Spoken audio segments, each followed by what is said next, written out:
Ladies and gentlemen, from the depths of the adjunct laundry room, welcome to a special video edition of Hittin' the Bricks with Kathleen that we're calling Off the Wall. While she's doing research on location in Virginia and DC, we'll catch up with her. Of course, we're still on Buzzsprout and wherever you find your favorite podcast, but if you want to watch this and future episodes of Hittin' the Bricks, stop by our YouTube channel at HTBKRB, or do the searchy thing on the googly thing or the micro Bing thing for Hittin' the Bricks with Kathleen. But in the meantime, let's get off the wall. Kevin, how are you? Nice to meet you. Good. I'm good, John. Nice to meet you. See, now this is interesting because Kevin has kind of a flowered motif going on there. It looks like it's Hawaiian shirt day. Absolutely. Yeah, Kathleen, you probably have flowers on yours, if I remember that cover. Uh-oh. I can't hear you. Oh, okay, cough button. Uh-oh. She got all settled and now she's choking. Well, let's see if my wife survives this interview. But at least it's not at me swallowing my earpiece. Oh, God. Yes. Did you tell Kevin about that? I did. She thought you were swallowing an earpiece because that seems normal. That's where you go when you wake up and you're choking in the middle of the night. Although I guess that was a terrifying story, even to me. I thought that was really weird. Did you hear that story, Kevin? Some about guy the ear? Yeah, it fell out while he was sleeping, and he ended up like it was stuck in his throat. Yeah, that's what she was telling me. She had heard about this. And of course, that was the first thing that comes to mind when the person wakes up. Well, choking. now, whenever, I always assume it's my earbud. Okay, we're done teasing you. Okay, so of course, we're with Kathleen, Honey Bunny, and we're with Kevin Spire, who is working with Kathleen, and you guys are in Richmond right now. Richmond, Virginia. Okay, so here's my first question then. My first question is, why? Why do you have to go? Kevin, you're in Iowa, right? That's my home, yep. Okay, so you're in Iowa, Kathleen's in Kansas City. Why do you have to physically go to Richmond, Virginia to do research? That's an excellent question. I came because I needed a break from you. Oh. There's no real reason, right? There's no real reason. No real reason. No, there's no reason. I just needed a break from you, and Kevin thought, well, let me entertain you while we're in Richmond. Everybody else I asked the next door neighbors why they thought, and they were like, yeah, it's just getting a break from you. Yeah, so I kind of knew. Not quite true. Mm-hmm. We are both working on brick wall projects, and they both go to the 1700s. Are you working on the same project? No. Okay. I can talk about my project, which is the Nichols family, and Kevin can talk about his project, which is the Thompson family. Which Nichols family is this? Chuck's Nichols? No. It's been going on for about 3 years actually, and we are back to around 1698 in this one, totally colonial Virginia. Mm-hmm. And mine is a issue is really the commonality of names, because there's so many John Nichols in the world. I can't imagine. And Kevin can tell you about his project. Yeah, Kevin, what takes you to Old Virginia? So for me, I'm working on a project to identify who are the parents of Samuel Thompson, born about 1800 in Virginia. And this fellow is said to have been born in Virginia at a very young age, moved to Shelby County, Kentucky, then lived for a while in Putnam County, Indiana, and Lawrence County, Indiana, and then finally moved to Livingston County, Missouri, where he lived the rest of his life and passed away. So we're looking for some documentation and some records to help support the case of identifying who his parents are. And like there is with Kathleen's Nichols case, a lot of Nichols. There's also a lot of Samuel Thompsons out in the Oh, world, I imagine. especially at that time. So it's been quite a challenge. Well, okay, so fine, you had to travel to Richmond, but there is a thing called the internet, and I'm wondering, and Ancestry and Heritage, and there's a whole bunch of other research tools out there that you can do from your computer. So, again, other than getting away from your husband, Kathleen, why did you have to travel to do this particular portion of research? Because it should be online, isn't it? Well, Ain't that it? is a wonderful myth that everything is online. And there are billions of records online, but there are billions of records that are not. Right. And we have been working quite a bit. Both of these projects have been I think the Thompson is 2 years and the Nichols is 3 or 4. So to get to where we are, and we need to get closer to the records that are not digitized. We need to get closer to the books that we can't get our hands on. And there's a big plus about doing a road trip, and that is you get to sit in that state's repository and you get to play with everything right there in front of you, all the resources. So that's not something we can do from home. We can order some of these things, but you have to wait. Then you have to order something else. Whereas here we can get a lead and go right to the next So source. there's a ton of value in actually being on site. There is a ton when you get Absolutely. to that point. Yeah. And I think Kevin has probably a different experience than I do with it, because Kevin, you haven't done an extreme amount of on-site research. Is that correct? That's true. I have not done a lot of on-site research. Living in Des Moines, Iowa, there are a minimal number of repositories for Iowa records.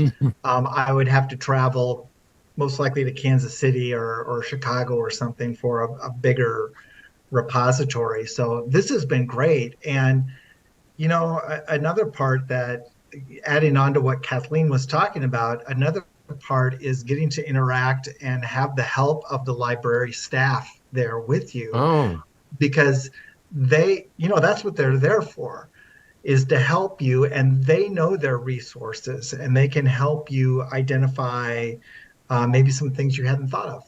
oh, wow, interesting. So there really are some distinct advantages to getting out from behind your desk, getting off the internet, and Once you've done the getting on groundwork. site. Once you've done the groundwork. Yes. Yeah. We have been able to go down to 4 different repositories on this trip. Of course, this has been a 7-day or 8-day trip. Right. But we have been able to go to, and Kevin helped me here, Library of Virginia Yes. and the State Archives of Virginia. Is that what that other one is called? Well, there was also the Museum of Culture and History. That's the one. Yes. Yep. The Museum of Culture and History. And then yesterday, Kevin and I looked at each other and said, let's go hang out in D.C. And so we took a train ride, and we went to D.C. and we went to the Library of Congress. Right. And we were in 2 different buildings. I was in more of a colonial part of the building with the Madison building. And Kevin, you were in... I was in the Jefferson building. Right, the Jefferson. And then Kevin also got to visit the DAR, the Daughters of American Revolution, yesterday. Do we know how many buildings are compose the Library of Congress? There's at least 3. Welcome to Chewy's History Break, brought to you by Hittin' the Bricks with Kathleen. You know it ain't hooey if you hear it from Chewy. The story of the Library of Congress we know today begins in 1783 with a 32-year-old James Madison, a member of the Continental Congress, proposing a list of books that would be useful to legislators. Congress, always known for swift, decisive action, after signing the Treaty of Paris, the Articles of Confederation, the ratification of the U.S. Constitution, basically everything that happens in the Second Act of Hamilton, and after the Whiskey Act, the Bill of Rights, and the first 10 amendments to the Constitution, the Fugitive Slave Act, the Whiskey Rebellion, the end of the Whiskey Rebellion, the relocation relocation of the capital from New York to Washington, the election of John Adams as second president, the passing of the Alien and Sedition Acts, passage of the 11th Amendment, creation of the Department of the Navy, and the death of George Washington. After all of that, just 17 short years later, in 1800, John Adams approved an act of Congress allocating $5,000 for books for the establishing of a library for Congress. After much deliberation, they decided to call it the Library of Congress. It was located in the north wing of the Capitol building and had 740 books. In 1802, the position of Librarian of Congress was created, and President Thomas Jefferson named John James Beckley, who was the clerk of the House of Representatives, as the first librarian in what we refer to today as job creep. But in 1814, while the British were getting a little payback for that 4th of July a few years previous, they burned the Capitol, and the Library of Congress was lost. However, Thomas Jefferson, living in Monticello and living well beyond the means of even a wealthy plantation owner, sold 6,487 books for $23,950 from his personal library to refurbish the shelves of the Library of Congress and, not coincidentally, help him recover from his own debts. FYI, it didn't help. In subsequent years, the Librarian of Congress became a full-time position, and they continued to expand the influence, services, and acquisitions of the Library of Congress. All this to say, 114 years after James Madison had an idea, the largest library in the world opened its doors to the public in 1897. The new century saw exponential expansion of services and collections, and in 1939, the Annex building was opened to the public, followed by the planning of a third building in 1958, the James Madison Memorial Building that opened in 1980. 1980 also saw the renaming of the first building of the Library of Congress to the Thomas Jefferson Building, and the Annex building of 1939 renamed to the John Adams Building. So there are 3 buildings that comprise the Library of Congress, named for the second, third, and fourth presidents of the United States: Adams, Jefferson, and Madison. Today, the institution has over 39 million books along with 167 million other items and printed materials. In the 233 years since its establishment, there have been 14 librarians of Congress. Currently serving is Carla D. Hayden. She was sworn in 2016 and is the first woman, as well as the first African American, to serve as the Librarian of Congress. Well, it's about time. And that concludes Chewy's History Break. You know it ain't hooey if you hear it from Chewy. So when we got kind of right before we got here, we thought they were open, the repositories we needed on Saturday, or at least the one that we were going to, the Library of Virginia, and it was not. It's only open 1 or 2 Saturdays a month, and this was not the Saturday. So literally where we wanted to go was closed Saturday, Sunday, and Monday. Oh, wow. So we still did some research on Saturday because, again, Kevin had already pre-planned what is open on Saturday. And so that's when we went to the other repository that I don't remember the name of. And on Sunday was play day. A repository that shall not be named. Exactly. And then on Sunday was a play day. But we are at an Embassy Suites, so there's always a happy hour in the evenings, and I joined Kevin there for happy hour I got from visiting with cousins, actually. Cousins I have met through a family reunion. Oh, yeah. Michael and Teresa. I forgot that you went to visit them. So, okay, so now also traveling. When does your day end? When do the repositories, come around and kick you out? When's the last call, I guess is? Most of them are around 4, as far as to pull records, it seemed. At least that's what I've been finding. Maybe once 4:30. I don't know about Library of Virginia. Do you know? Was it 5, Kevin? Yeah, they close the doors at 5, but you're right. To pull records, it's usually 4, maybe 4:30, but they're shoving us out by 5 o'clock. Okay. Yeah, I was wondering. I worked at the National Archives locally, but I didn't know if they had a drop dead date where they start rounding people up and saying, "Put your books back in." And are the stuff you're getting, are those check-outable books, or are a lot of them just no, they stay in a repository, and you have to wear white gloves to use them? No, you can check them out, especially if you live in Virginia and you have the Virginia card. Kevin and I don't get to do that. So we had to do it there, but we can do interlibrary loan, which is one of Kevin's thing that you're going to do, right, Kevin? You need to do an interlibrary loan on a particular book, right? Yes, yeah. There's a book I discovered that Des Moines does not have, but I can get it through interlibrary loan, which is great. Oh, that's so they'll send it to Des Moines for you. Yeah, well, if it doesn't come from Virginia, it'll come by some other library that's in closer proximity to Des Moines. Okay. They'll check that out for me. Oh, that's interesting. Okay, so you'll go to a local repository so it's, am I understanding that right? No, it could be anywhere. Actually, it's called WorldCat or Internet Library Loan. It could be any other library that will ship their books or their microfilm, and we could just order it. It comes to the library, and then when it gets to the library, we can you can use access it through your local that. library. Right. Oh, I was thinking it would go repository to repository, but that's even more convenient. Yeah. Absolutely. Yeah. Okay. But there are some things at those repositories that they don't lend out that you have to look at there. And those, of course, are like original manuscripts, original documents, those types of things. Any documents labeled top secret? Yeah, go ahead. Yes. Yeah.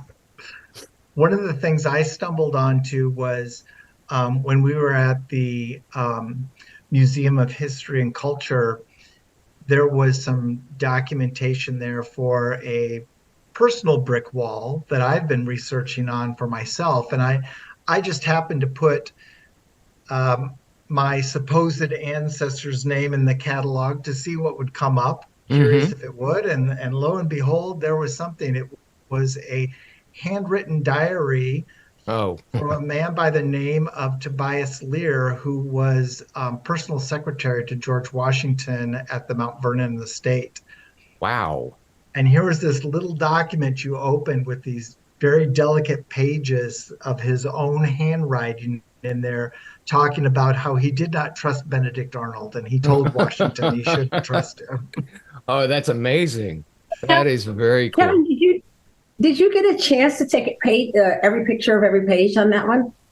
Yes, I did. Were you able to take pictures? Yes. I did. Fantastic. And then it also had a little transcription that came with it where someone quoted in a book article or something, and they had quoted quite a few of it because the script and stuff is kind of tricky to read. So a lot of it's transcribed. So what basically, John, we have spent 7 days taking pictures and doing lots of citations, as a good genealogist should always do.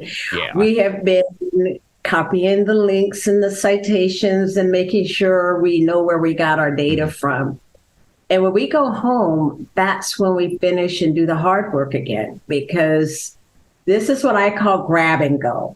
Right. And, we are just grabbing some things that may not even be directly, but it might be a lead. So we get to analyze it when we go back to the home offices. So just collect as much as you can and then sort it when you get it home. Yes, because we can't necessarily get this. Like I said, it's not readily available from Kansas City or Des Moines. Right. Did you meet the people? Do you know the people when you go to the repositories in the National Archives? Kathleen, I know you've dealt with a whole bunch of different ones, but I guess my question is if I'm going there, what are the people like? Because I would be intimidated going to a repository on my own, because I would know nothing about really how to pull records. And are they going to treat me like, a rube that just came off the street and doesn't know, or how are you treated? Well, they can look at you and know that you're a rube that came just off the street. Not me personally. Me. Not me. me. Yes. We were classified as they could tell as you walked in, I'm sure, that you were professional people. Actually, I had called the Library of Congress beforehand, and when I got the guy, he even looked at me and says, "You're supposed to come on Saturday. I was looking for you," because that was the original plan. But I did say Saturday or Monday, and so he was all he knew who I was, and he was.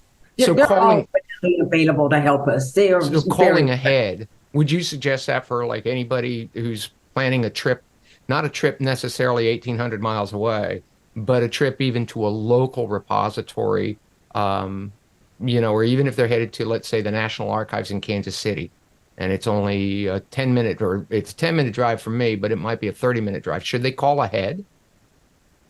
You should know what their holdings are. You should know what their policies are. You should know. It's always nice if you call ahead to find out what they have and to check out their websites. And when you go to these, hang on. Hold on. No. You hang on. Okay. I'm hanging. Who's running this? You wait. I'll wait. I'm sorry. This is the only time this could possibly happen, Kevin. This is the only time it could possibly happen. I'm gonna mute your mic. I'm reclaiming my time. I'm reclaiming my time. You wait. No, my question was, is there a procedure? Did you have to set up a specific ID for each of the repositories, and fill out, like, I'm assuming they're looking for ID, or so do they have like a thing that you have to do when you go there every time and log in or something? So our experiences were different. So I'm gonna let Kevin talk about his, and then I'll tell you about mine. Okay. Yeah. So like when I went to the Library of Congress, for me to be able to go in, use the materials, be in the reading room, that sort of thing, I had to get a pass, an ID. And there was a little form to fill out with my name, address, and phone number. Basically, that was pretty much it. And then showing my state issued ID, my driver's license. And then they gave me a little library card. And that also had an library card number on it that you would use to request your materials with. Okay. So that they could tag the material with you. Okay. And that doesn't cost anything, right? No, that was free. Okay. Yep. Thank you, taxpayers. Yeah, thank you, taxpayers, indeed. Okay, Kathleen? Well, mine was different because I already had all these IDs, but all of them had expired during the pandemic. So all I normally did was just show them my original ID. Once you get them, you've already done all the paperwork, and they just issue a more updated one once they verify your data. Okay. So mine was probably 2 minutes long. At that, they didn't even take a new picture of me. So I have short hair and I look 5 years younger. Well, hey, there's a plus right there, right? Right. That's all I think I have. Do you guys want to add anything? Kathleen, is there something you really want to mention? No, it's been a fun trip. I don't normally travel with a person who also works for A3 Genealogy. Kevin's one of the few that has I've traveled with, actually. I mean, at least for the whole period. Sometimes it might join me for a day or two, and that's it. So this has been a lot of fun. Plus, I had a chauffeur the entire time. I assumed. I was getting texts, and I understood that she was in transit, so I knew that she put you into the driver's seat. Yeah. Oh, yes. These keys are yours. I don't want to see them again. Yeah, if I had $1 for every time I heard that, right? Yeah, no, the trip has been really good. And, for myself, having not been to these repositories before now, and having Kathleen to kind of guide me a little bit and kind of point me in some directions, it's given me some confidence so that when I do come back again, I know right where to go and how to prepare myself. Excellent. And because I will be coming back at some point. Very cool. Very cool. Well, good. Hopefully it was a generally successful trip for your clients. It seems like it was. So I do want you to know that all the clients are A3 Genealogy clients, and Kevin is a paid intern. Okay. Our internship program is a paid internship program because they are working with live clients. And one of the fun things was just talking about what are the resources that he has through A3 Genealogy while he's here. The blog, the podcast, and whatever other, and just me, all of our interns can call me at any time, especially when they're working on a project, whether it's for A3 Genealogy or for their own business, because the idea through our program is that they're building their own clientele, finding their own niche, and they can figure out where they want to fall in. And Okay. Does Kevin have any questions or answers or anything to share? Kevin, No, down to a minute. Kevin doesn't have any questions or answers. I'm good. I'm good at this point. We can schedule pickups if you'd like to. And maybe actually that's a good idea, is that we should do a round when the information is collated. We probably should do an update on when the reports basically are constructed with the information that you've collected. That might be an interesting conversation. It might not. I don't know. But what I need to do is, Kevin, thanks very much. I appreciate you driving, being a chauffeur, but also stopping by here and letting me do this, letting us get this recording done. It's been a lot of fun, and it's a pleasure meeting you. And thank you so much. And Likewise. Kathleen, do you have any last words? Yes, of course I do.